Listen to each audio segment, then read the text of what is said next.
Welcome to Season 2 of On Listening. This is your host, Daniel Rosen. Thank you for joining us as we continue to explore listening in all its dimensions. Continue listening after the interview is over for some information about engagement with the show. Thank you. On the next episode of On Listening, I am very excited to have Juliana Tafur, who is a TV producer, director, and filmmaker. And I had the privilege of seeing one of her films just yesterday. Welcome to the show. Thank you, Dan. I'm happy to be here. I also was able to participate just by coincidence. There was a broadcast through the International Listening Association, a training on listening with empathy. And I saw you in the audience there, which was very nice. That's right. I saw you in the audience too. So the show has been very, I've had fewer experts in listening. My interview with Judy Brownell, obviously she's a expert in listening, but mostly the show has been either people I know or connections I have through the field of psychotherapy and a couple of people who volunteered to be on the show. But now you're sort of the second person where it's part of your profession to teach listening and to be a listener. And why don't you tell us, first, you could always just tell me that there's a topic you want to get to, but why don't you tell us a little bit about this current project that I just was able to participate in so that everybody who listens can know about it? Yeah, absolutely. Well, Listen is a film that I produced and directed. It's 80 minutes. It's made its round around the film festival circuit. It's received a few awards, which we're really excited about. But honestly, the most exciting is what I'm doing now with it, which is Listen Courageously. So out of Listen, I came up with this concept of screening the film, and it's all virtual. So we screen the 80-minute film, and then we get people to assess their own listening and to improve it through a series of exercises. And then I split them into Zoom breakout sessions with a team of facilitators who are part of my experience. And the groups end up being between 6 to 10 participants, and they get to really go deep into the process of listening as they listen the film and assess what it is that they felt while watching, what listening challenges they had, and what they're able to notice as well with the participants who are, part of the film in their own listening. So the film brings people together who are on opposite ends of the spectrum on the topics of abortion, immigration, and guns, and has them connect at a human level and transcend their differences. So I wasn't a listening expert when I started this project. I was a filmmaker with an interest to do something about the hatred and the polarization in our country and in the world, for that matter. I was deeply troubled 4 years ago, roughly, with everything that was surfacing. And I was sitting at a desk at Discovery Networks where I was supervising productions, and I just felt a need, this pressing need to do something about this. So I said, I'm gonna find participants who are intricately connected to 3 issues, and I'm gonna take them through a social experiment and see what happens when I bring them together and I try to have them connect from the humanity that they share. So I set out to find people across the topics of immigration, abortion, and guns, and choose individuals with stories that were so powerful that would get the other person to say, I've never heard a story like yours. I don't identify with it. I don't necessarily agree with it, but I can understand where you're coming from. So in the process, I learned that those who were able to connect at a deep level, and it happened in 2 out of the 3 cases, were those who listened. So I was taken on this journey where I titled the film Listen, and I began talking to listening coaches and researchers and learning and understanding listening better. And I was amazed by the power of it and how much it could impact people. So I created Listen Courageously, and that's where I am now. Now, the film is spelled LAST parenthesis E parenthesis N, and Yes. Living Courageously, you can find, I think, just searching that. Well, I can talk about my experience. I loved my experience. I loved the film. I've heard for the audience. So the trailer is a perfect trailer because it lets you see exactly what you're going to get, and it doesn't give it all away. No spoilers in the trailer. So it's very nice. Thank you, Dan. It was important for me in the trailer, especially to portray the essence of people coming together, because I think that's what sets us apart from other things that have been done in the past. It is not a film about the polarization or even the issues, really. Those are just there as a means to get to what I really wanted to get to, which was the coming together and, the humanity. So I thought at first, should I leave, a little bit of the unfolding in the trailer? But my decision was that yes. So thank you for affirming that worked. Yeah, I think it worked. It made me want to see it, which is I think what a trailer is supposed to do. So now you in the experience that you provide, there's an acronym for a kind of listening that you obviously you're borrowing from research, but you tried to package something that's memorable, and I think it really achieves a SMART goal. It's measurable and reasonable. So are you willing to share? Could you share with us what that little tool is? Yeah, absolutely. So I coined this thing that's called the LOVE framework, LOVE framework for empathic listening. And I was inspired by research from a webinar, actually, that I heard at the International Listening Association by my friend and now facilitator, Jenny Grau. She was going through a set of experiences that had impacted her and did something similar in the sense of like different steps, but it wasn't a framework. It wasn't what I created. And I thought, well, how cool would it be if I came up with something that was memorable precisely and that people could take and use using the LOVE. So basically the framework is the L stands for listen to yourself. And the idea there is to be aware of what we need to enter a conversation in full body, mind, and spirit. And then the O stands for observe. And the idea there is to be able to analyze how is it that you're feeling now, right? And what may be blocking you. So that could be anything from I'm being distracted, I am being judgmental, I am overanalyzing, and the list goes on. The V stands for visualize. So then the idea is that having realized what is obstructing you, you visualize your solution.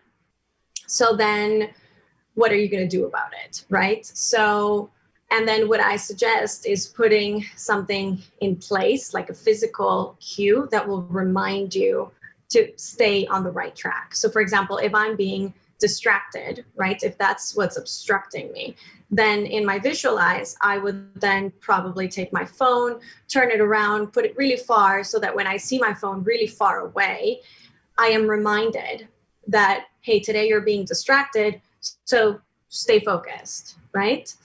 And the E on the love framework stands for envision. So the idea there is to envision your reward. And when you envision your reward and you know how great it feels, either to listen with empathy or to have overcome your obstruction, then you can repeat it over and over again. And the idea there is that a good behavior replaces a bad behavior. So if you keep repeating it over and over again, you're going to feel great about it. And that's just going to be such a big reward that it's going to keep you listening with empathy. I love it. That's great. And do you find yourself practicing that? Absolutely. Absolutely. I'm doing my best to, kind of hold myself accountable with what I'm teaching. I get to practice it a lot with my kids, especially my soon-to-be 6-year-old, who is always pulling us in different directions, especially during this pandemic of quarantine and no school. So yes, he's my biggest teacher and my biggest practice, right? I get to practice with him. I get to put in place what I talk about. And what's cool about this is that, yes, my work has to do with division and polarization and bringing people together on conflictive issues, but it applies to all the areas of our lives, right? When we talk about empathic listening, we can take some of these tools and apply them to our personal lives, apply them to our work settings as well. So it's really valuable. Sure, listening is a skill that it involves most areas of our life. Even internal quiet contemplation, we're kind of listening internally. There's a scholar on the inner voice that I'm trying to get on the podcast. Fascinating stuff. But we really do. Actually, it is very much like listening. Parts of the brain, when you have self-talk, are lighting up.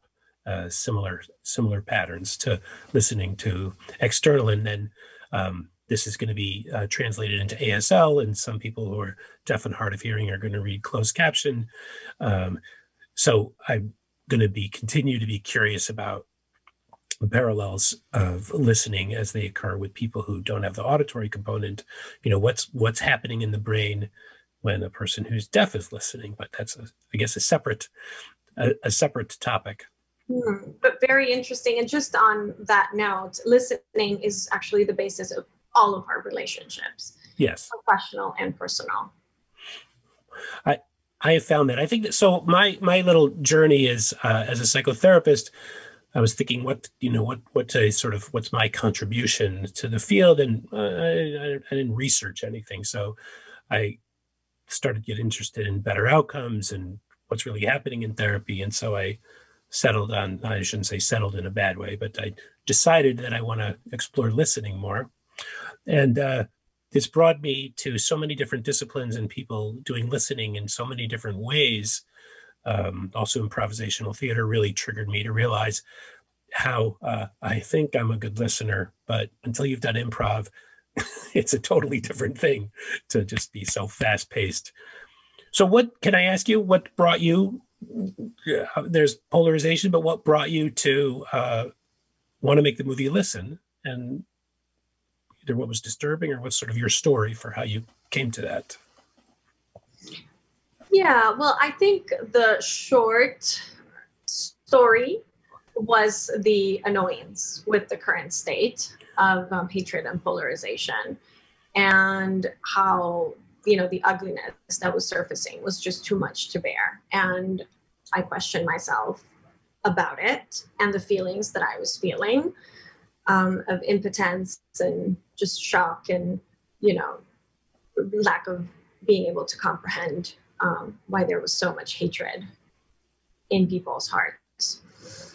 So I think that's the short story. But I guess if I'm to go back in time, I would say I was born in Colombia, and I was recently questioning myself on this notion of whether that had anything to do with it, because Colombia is an extremely polarized and divided country that has had many issues with kind of hatred and extremes. And peace is something that, has been hard to come about. So I was thinking recently whether, questioning as a young girl, whether that notion of why is there so much hatred in the world, and why am I in a country where, yes, you can carry out your life, but the notion of, peace as they know it, say in the Nordic, countries. I'm married to a Norwegian, so I get to compare the extremes, right? Like, is nowhere near.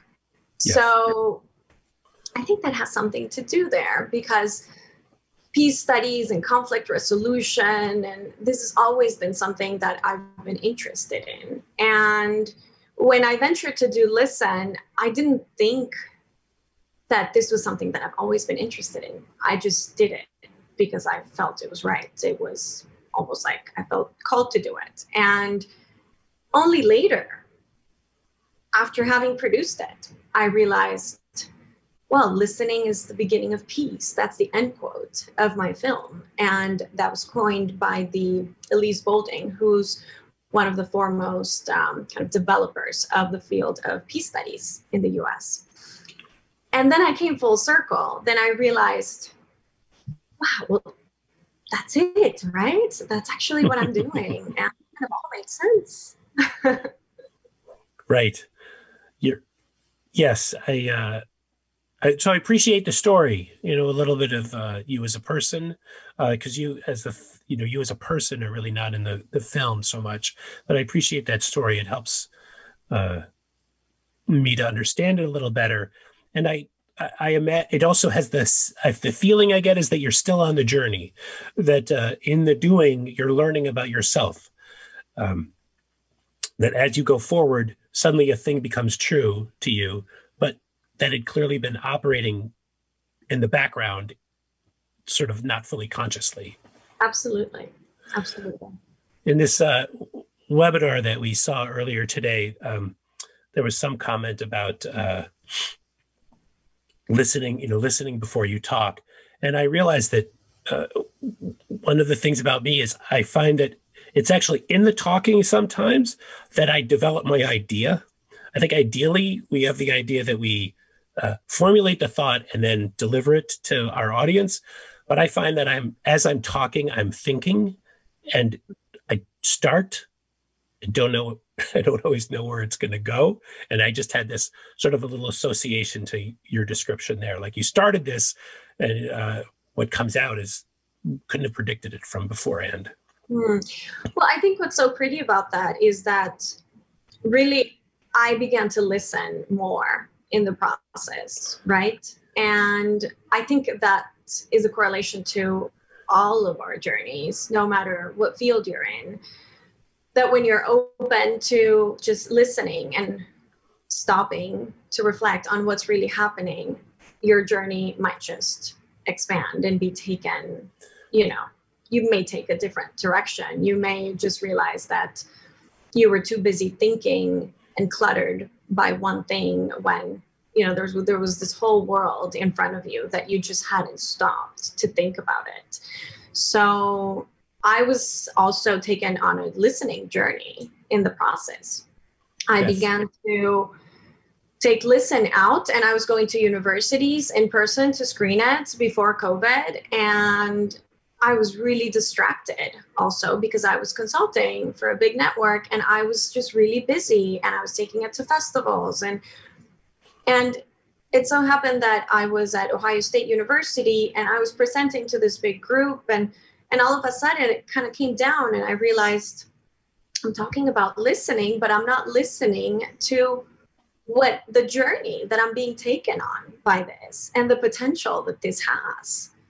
So I said, you got to stop and listen to yourself, right? Yes. So that was a big part of it. And I'm happy to be able to share. It's a humbling thing to realize about yourself, that you're not doing it as well as you think, which is, of course, where I stand.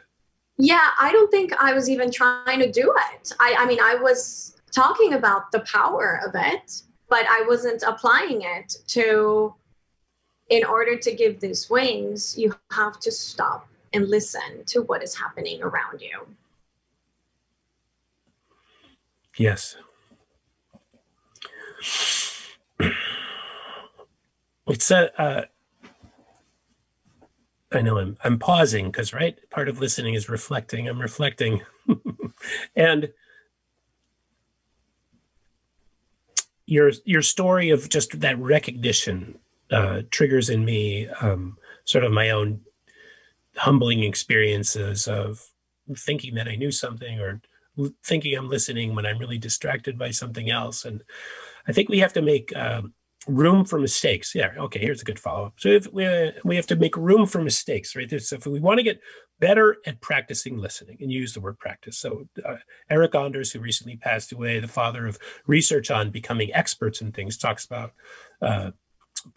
deliberately practicing something. That's the hallmark of the most successful people, is they deliberately practice for thousands and thousands of hours to get better at what they do. And that you started to practice listening, and you find you get better at it. And I found that doing the podcast, I listen differently and more consciously, and that's hopefully I'll feel like I'll see an upward trajectory. But it's slow and it's hard, and it's intentional. It is, and we're not born with it, right? I mean, research shows that you take it from the cradle to the grave. I mean, you become better at it for sure after you practice it. It's like you expand. So I'm sure you are well on your way, Dan, but for me, it's an everyday thing. And I am just so thankful that I've had a group of mentors that have opened up my eyes to this world and this work. One of them being Corinne Jansen, who's listening expert out of the Netherlands. And she really was this guiding light. She saw the film and she loved it.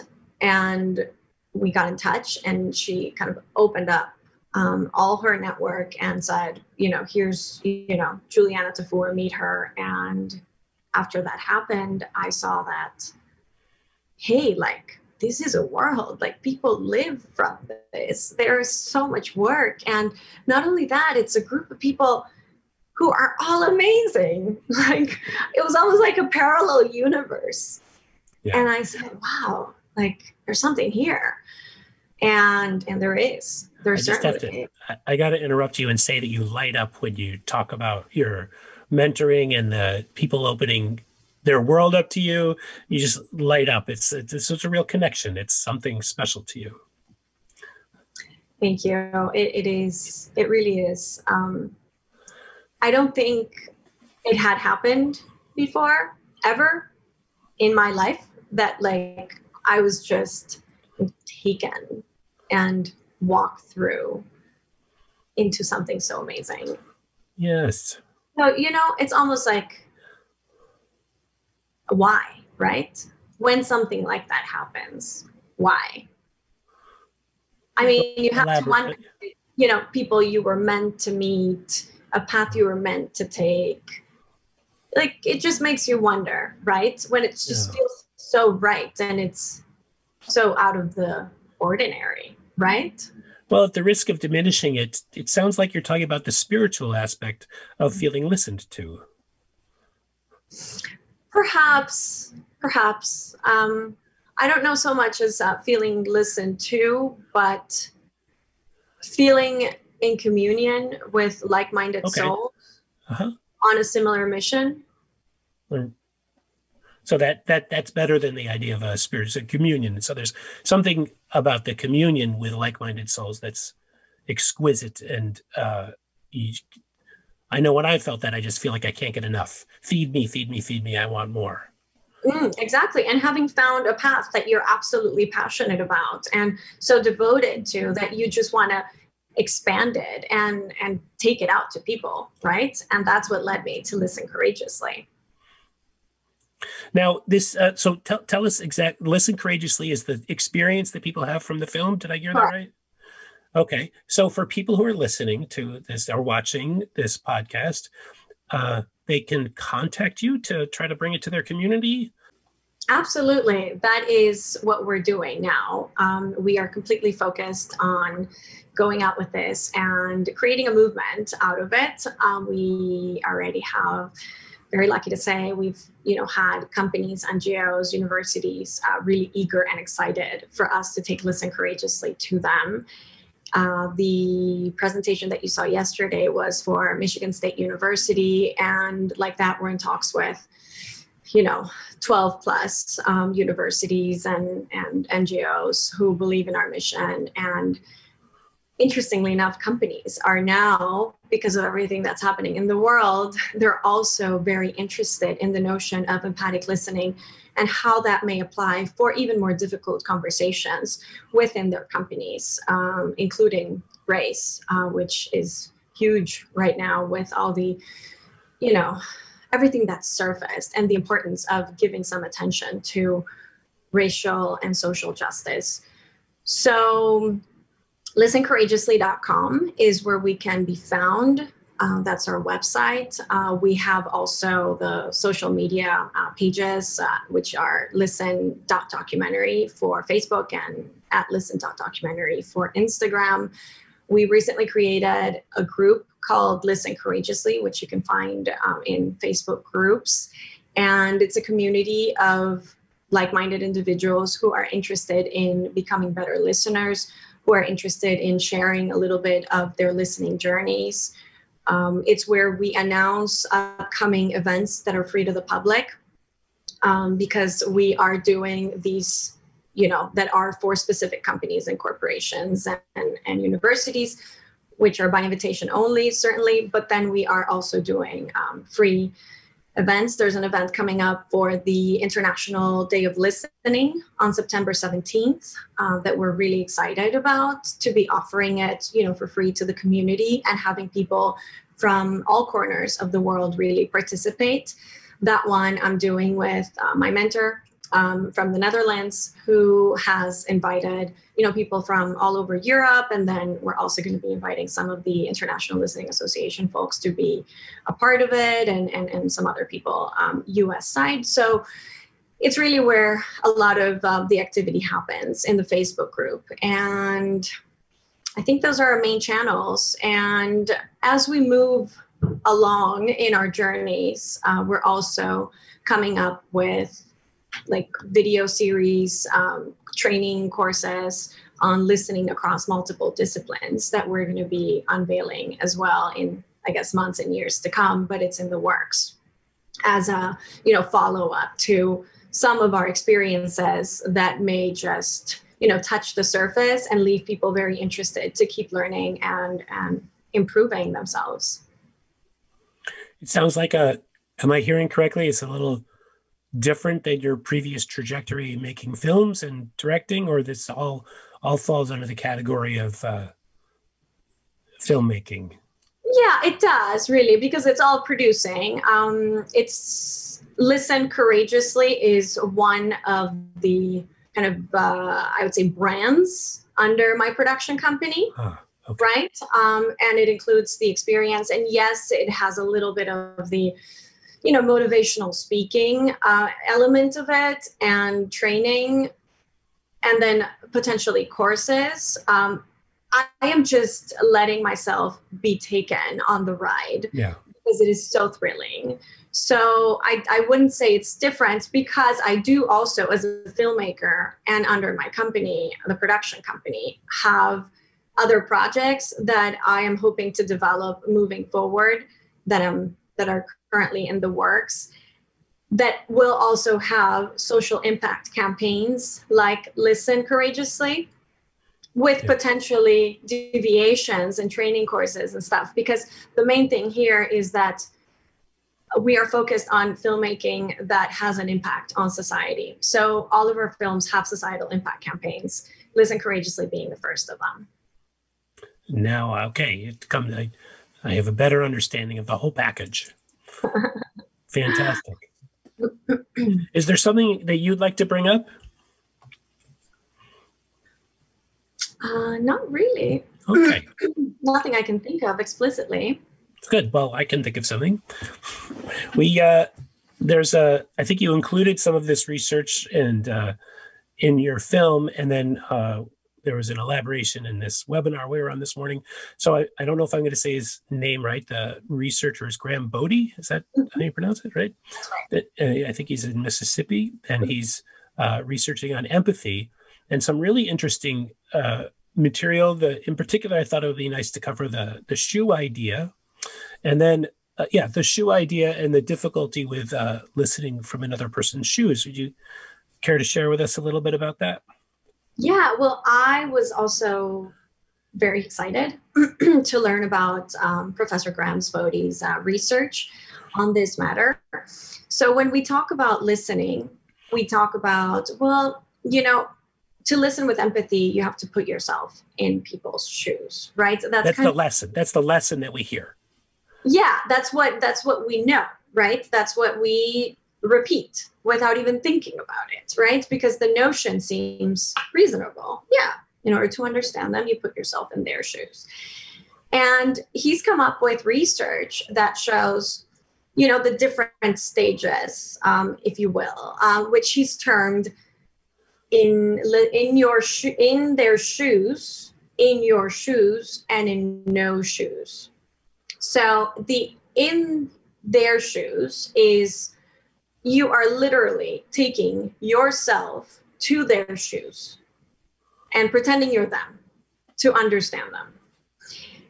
In your shoes, if you stay in your shoes, the idea is as yourself, you say, I'm not in their shoes because I'm never going to be in their shoes. But in my shoes, I am able to see where it is that they stand, why it is that they stand where they stand.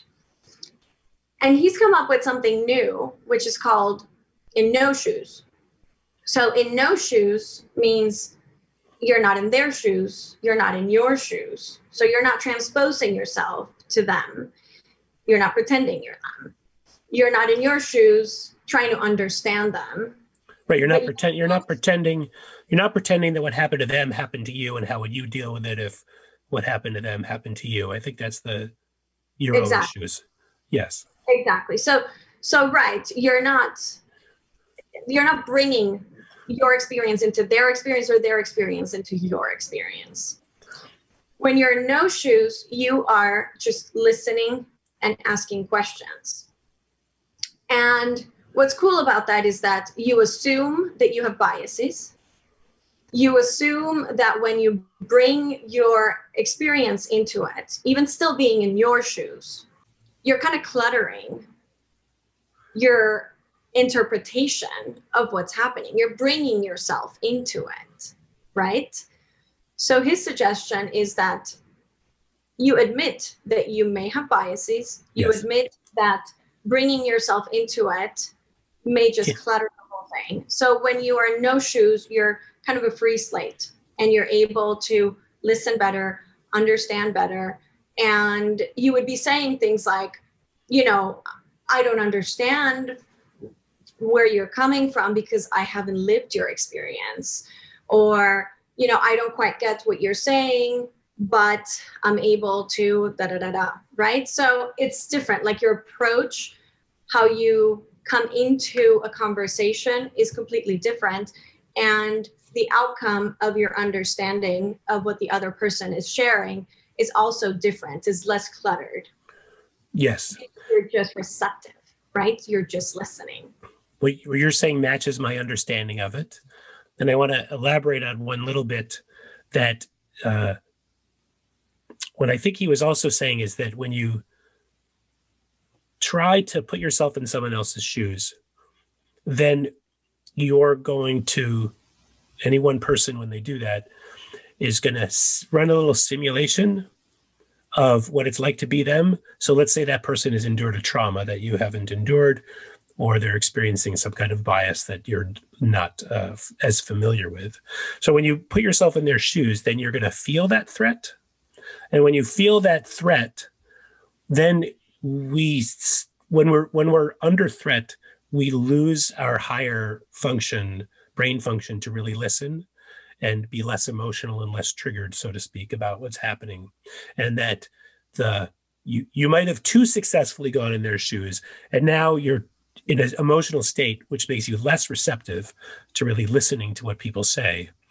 And I think I latched onto that because as a counselor, when I'm talking with people, if they get too triggered, then they might want to present themselves in a certain way, but they get triggered and end up being more emotionally reactive, go to either sort of a fight, flight, or freeze response. And that's when couples end up in dysfunctional patterns. Mm-hmm. That threat idea.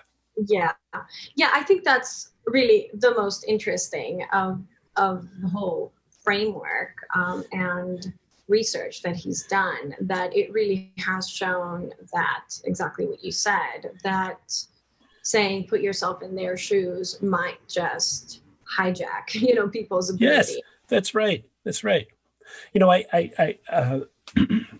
Again, as a psychotherapist, I think about my initial training, and one of the categories of reflection upon my historic training is to identify the ideas that are zombie ideas and have no right to be out of the grave. And I think this is going to be one of those. The idea that you should transpose yourself, if that's actually causing more harm. It's sort of a very sort of scary idea, but if that's causing more harm to try to do that right off the bat, it's a remarkable concept. And it's an invitation to listen, right? Yes. Well, how to listen, but I think people are trying to listen. They're just, the first step they make is I know I shouldn't sound so negative. I get annoyed when I sound negative, but I do also think about the way therapists are trained, and we want to help people. When research advances, we want to be able to let go of ideas that have less efficacy. Absolutely. Yeah, I think this might just be one of them. It's nice to get people thinking in different directions. We will see. Maybe I'll have the privilege of interviewing someone else on this, one of the primary researchers themselves. But I thank you for your, also, I noticed right there, you concurred with me, which is always a nice, responsive part of listening, to acknowledge what you heard from the other person. So I want to point that out. Thank you. I noticed that. And it does. I point it out because when it happens, you feel it. And it's nice to feel that. Well, you're noticing listening cues, which is what we're training to do and what we're doing, right? I mean, it's what you're doing in this platform as well. So yes, there's like-minded individuals on a mission. So thank you for bringing me on and providing the space and for being in this important work that is just so needed right now. Well, I agree. I have the same response. I sort of stumbled into it a little bit, and it's a whole other universe, and it's incredibly rich and rewarding. And I feel super honored to be able to have 3 episodes of spending time with you in the past 2 days. So it's fantastic. Thank you so much for being a guest. Thank you, Dan. It's been a pleasure. It's been wonderful to get to know you as well. And I'm honored that you were able to come on and see, listen, and participate and listen courageously. It was such a gift. Thank you so much, Juliana. You're an inspiration. Oh, okay. Thank you, Dan.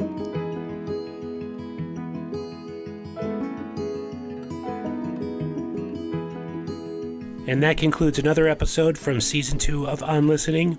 Thank you for joining us. Please check out our webpage, onlistening.net, and subscribe. Please leave reviews on your favorite podcasting site. It helps me make a name for this. I don't have corporate sponsorship, and all my guests are providing their time free, so there's no way to advertise this program other than word of mouth and your ratings. Email me comments or questions, dan@onlistening.net. Thank you so much for joining again. Take care.